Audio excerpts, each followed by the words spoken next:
विराट पटुआर रे पुलिस बाबू को अभूतपूर्व विदाय अनुष्ठान। गजपति जिले में देखा मिली एक अनन्य दृश्य।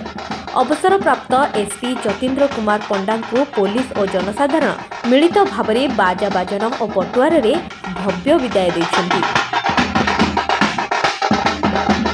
गजपति जिला आरक्षी अधीक्षक जतीन्द्र कुमार पंडा मार्च 31 तारिख में अवसर ग्रहण करथिले।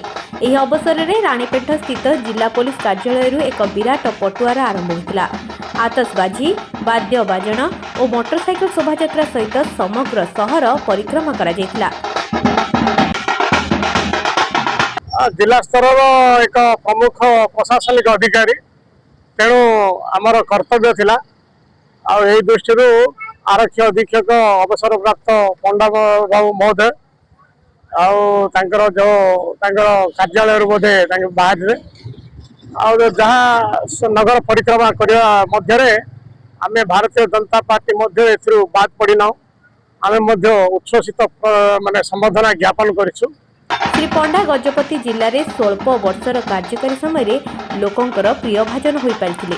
एही शोभायात्रा रे सहरर विभिन्न स्थानर लोक माने स्वतः प्रभुत भाव जोगदे श्री पंडा को शुभेच्छा और अवसर परवर्ती जीवन लगी शुभ कामना जणाइथिले।